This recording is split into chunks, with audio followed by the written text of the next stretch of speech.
नमः शिवाय, ओम नमः शिवाय, ओम नमो भगवते वासुदेवाय, ओम देवकी सुत गोविंद वासुदेव जगतपते देहि में तनियम कृष्ण त्वाम अहम शरणम गतः। ओम नमः शिवाय। अथ श्रीमद् वाल्मीकि रामायण प्रथम खंड बालकांड चतुर्थ सर्ग। महर्षि वाल्मीकि का 24,000 श्लोकों से युक्त श्री रामायण काव्य का निर्माण करके उसे लव कुश को पढ़ाना, मुनि मंडली में श्री रामायण गान करके लव और कुश का प्रशंसित होना तथा अयोध्या में श्री राम द्वारा सम्मानित हो उन दोनों का राम दरबार में रामायण गान करना। ओम नमः शिवाय, ओम नमः शिवाय।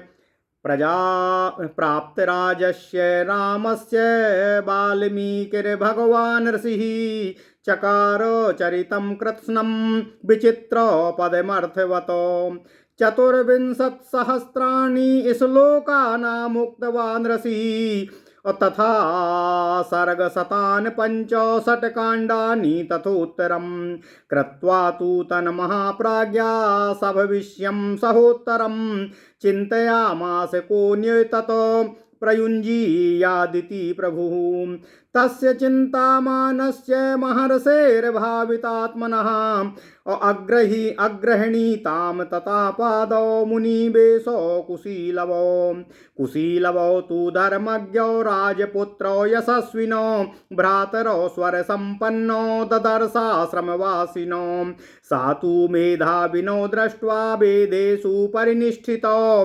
वेदोपब्रह्मणार्थाय तावग्रहयत प्रभु काव्यं रामायणं कृत्स्नं सीतायाः चरितं महत पौलस्त्यवधमित्येवं चकार चरितव्रतः पाठ्ये गेये च मधुरं प्रमाणै स्त्रीभिरन्वितं जातिभिः सप्तभिर्युक्तं तन्त्रीलयसमन्वितं रसै शृङ्गारुकरुणाहास्य रौद्रभयानकः वीरादिभौ रसैर्युक्तं काव्यमेतद् गायताम्। ओम नमः शिवाय, ओम नमः शिवाय, ओम नमः शिवाय।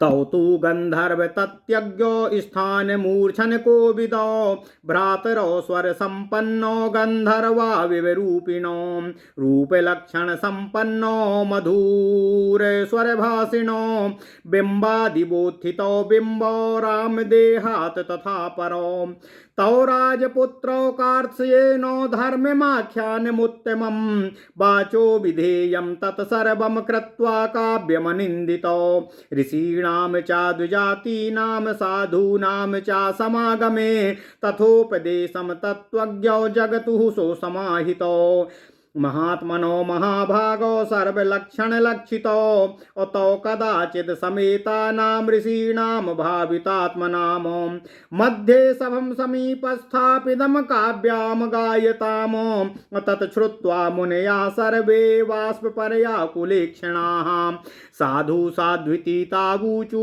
परम विस्मयमागताः ते प्रीता मनसा सर्वे मुनयो धर्मवत्सलाः प्रशंसु प्रशस्तव्योः गायमानो कुशीलवो अहो गीतस्य माधुर्यं श्लोकानां च विशेषतः चिरनिवृत्त्यमप्येततो प्रत्यक्षमिव दर्शितं प्रविश्य तावुभौ सुष्ठु तथा भावो मगायताम् सहितो मधुरं रक्तं सम्पन्नं स्वरसम्पदा एवं प्रशस्यमानो तौ तपः श्लाघ्यैर्महर्षिभिः संरक्तोतरमत्यर्थं मधुरं तावगायतामो प्रीतः कश्चिन् मुनिस्ताभ्यां संस्थितः कलशं ददौ प्रसन्नो बल्कलं कश्चिद् ददौ ताभ्यां महायसा अन्यः कृष्णाजिनं दादो यज्ञसूत्रं तथा परः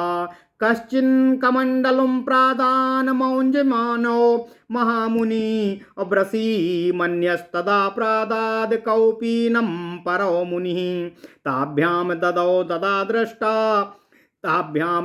तदा धृष्टा कुठारं परो मुनिः कासायं परो वस्त्रं चीरमन्यो ददौ मुनिः जटाबन्धनमन्यस्तु काष्ठरज्जुं मुदान्वितः यज्ञभाण्डौ मृषिः कश्चिद् काष्ठभारं तथा परः औदुम्बरूं मृषिमन्या स्वस्तिः केचित् तथा वदनो आयुष्यं परे प्राहुर्मुदा तत्र महर्षयः दुदुश्चैवं वरान् सर्वे मुनयः सत्यवादिनाम् आश्चर्यमिदमाख्यानं मुनिना सम्प्रकीर्तितं परं कवीनामाधारं समाप्तं च यथाक्रमम् अभिगीतमिदं गीतं सर्वगीतिषु कोविदौ आयुष्यं पुष्टिजननं सर्वश्रुतिमनोहरम् अप्रशस्यामानो सर्वत्र कदाचित् तत्र गायको रथ्यासु राजमार्गेषु ददर्श भरताग्रजः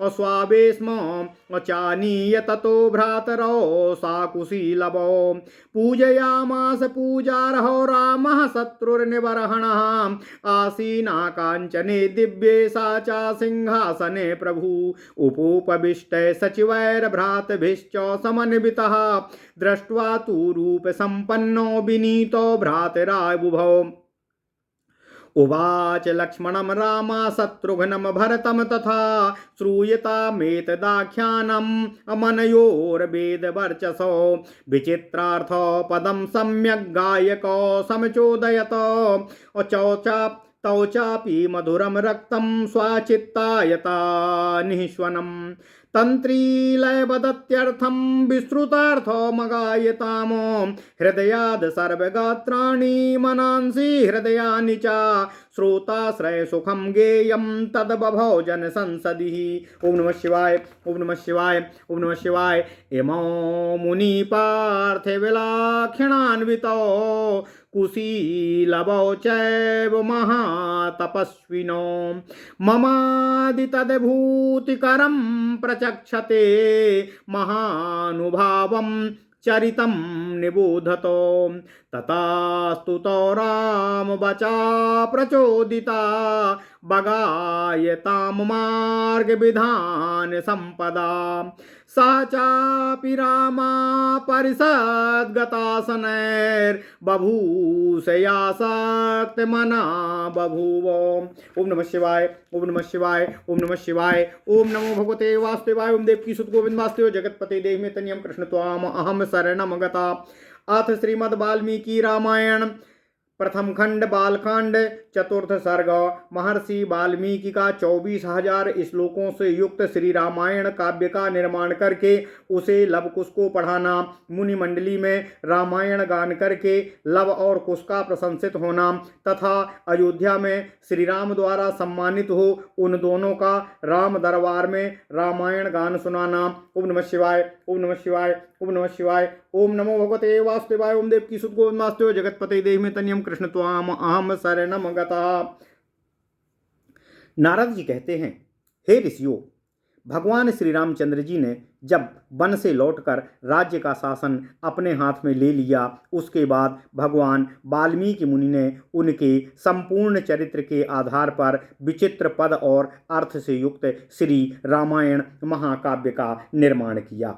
इसमें महर्षि ने 24,000 श्लोक, 500 सर्ग तथा उत्तर सहित 7 कांडों का प्रतिपादन किया है। भविष्य तथा उत्तर कांड सहित समस्त रामायण पूर्व कर लेने के पश्चात सामर्थ्यशाली महाज्ञानी महर्षि ने सोचा कि कौन ऐसा शक्तिशाली पुरुष होगा जो इस महाकाव्य को पढ़कर जन समुदाय को सुना सके।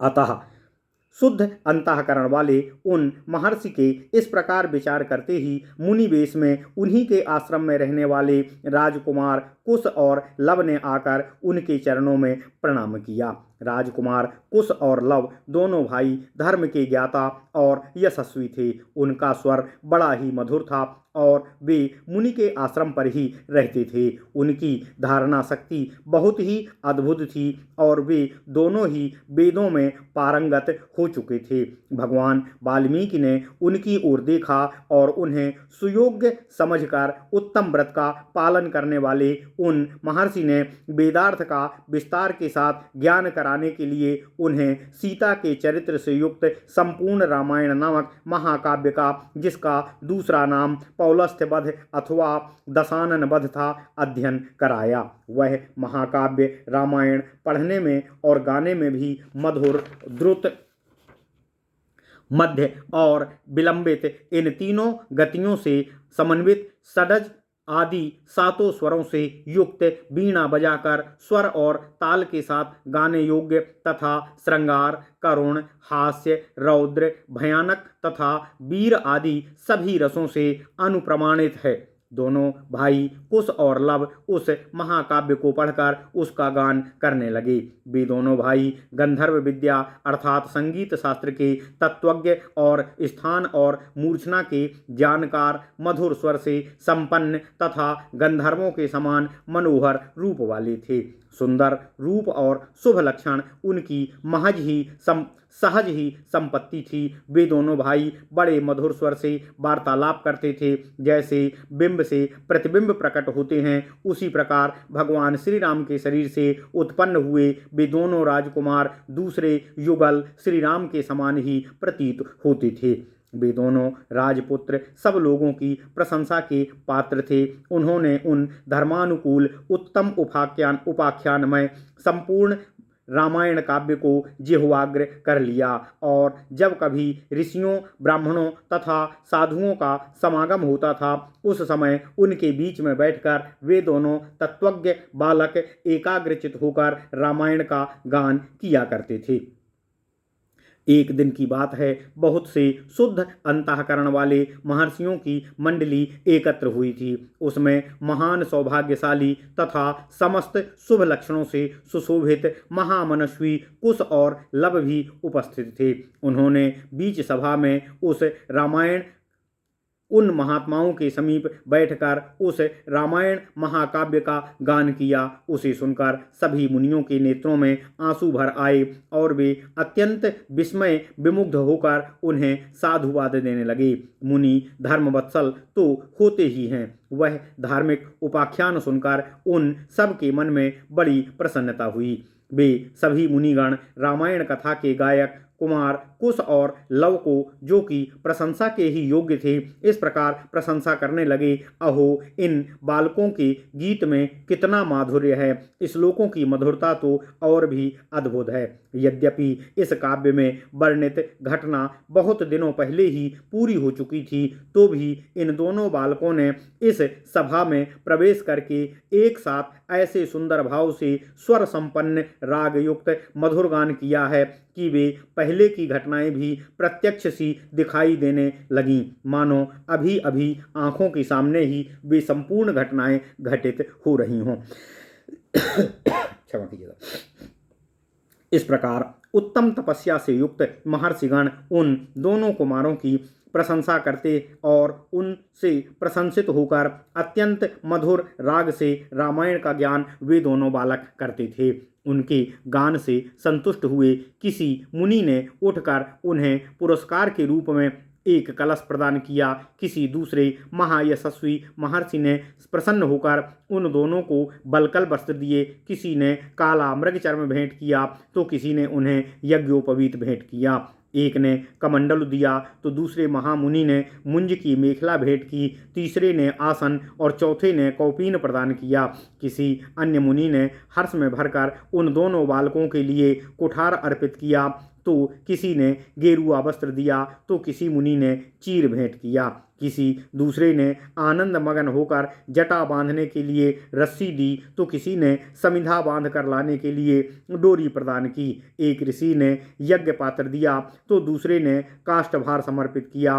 किसी ने गूलर की लकड़ी का बना हुआ पीढ़ा अर्पित किया। कुछ लोग उस समय आशीर्वाद देने लगे, बच्चों तुम दोनों का बहुत बहुत कल्याण हो। दूसरे महर्षि प्रसन्नतापूर्वक बोल उठे, तुम्हारी आयु बढ़े, तुम दोनों दीर्घायु हो। इस प्रकार सभी सत्यवादी मुनियों ने उन दोनों बालकों को नाना प्रकार से वर और आशीर्वाद प्रदान किए। महर्षि वाल्मीकि द्वारा वर्णित यह आश्चर्यमय काव्य परवर्ती कवियों के लिए श्रेष्ठ आधारशिला है।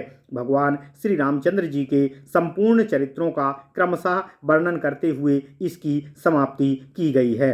संपूर्ण गीतों के विशेषज्ञ राजकुमारों यह काव्य आयु एवं पुष्टि प्रदान करने वाला तथा सबके कान और मन को मोहने वाला मधुर संगीत है। तुम दोनों ने बड़े ही सुंदर ढंग से इसका चित्रण किया है, गान किया है।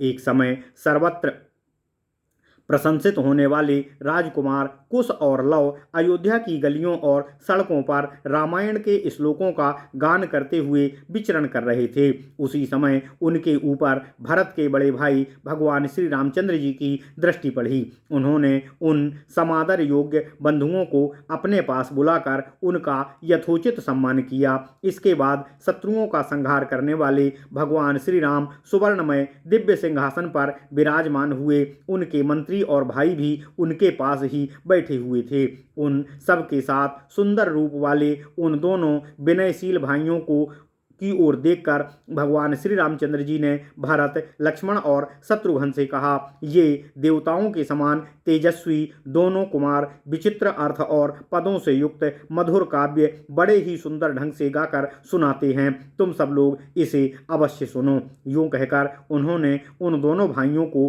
गाने की आज्ञा प्रदान की। आज्ञा पाकर वे दोनों भाई कुश और लव वीणा के लय के साथ अपने मन के अनुकूल तार, उच्च और मधुर स्वर में राग अलापने लगे। रामायण काव्य का गान करने लगे। उनका उच्चारण इतना स्पष्ट था कि सुनते ही उसके संपूर्ण अर्थ का बोध स्वमेव ही हो जाता था। उनका गान सुनकर श्रोताओं के समस्त अंगों में हर्षजनित रोमांच हो आया तथा उन सब के मन में और आत्मा में आनंद की तरंगें उठने लगीं। उस जनसभा में होने वाला वह गान सबकी श्रवणेंद्रियों को अत्यंत सुखद और मनोहारी प्रतीत होता था। ओम नमः शिवाय।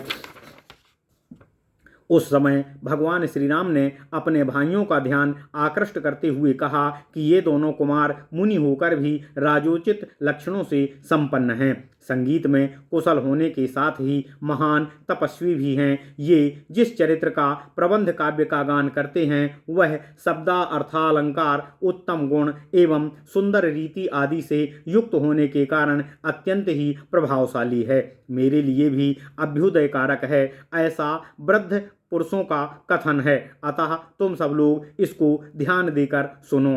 तदनंतर इसके बाद श्री राम जी की आज्ञा से प्रेरित वे दोनों भाई मार्ग विधान की रीति से रामायण का गान करने लगे। सभा में बैठे हुए भगवान श्री राम भी धीरे धीरे उस गान को सुनने में तन्मय हो गए। ओम नमः शिवाय। इत्यर्थे श्रीमद् रामायणे वाल्मीकिये आदिकाव्ये बालकांडे चतुर्थ सर्गः। इस प्रकार श्री वाल्मीकि निर्मित आर्ष रामायण आदि काव्य के बालकांड में चौथा सर्ग पूर्ण हुआ। ओम नमः शिवाय। ओम नमः शिवाय। ओम नमः शिवाय। ओम नमो भगवते वासुदेवाय। ओम देवकी सुत गोविंद वासुदेव जगतपति देहि में तनियम कृष्ण त्वाम अहम शरणम गतः। ओम नमः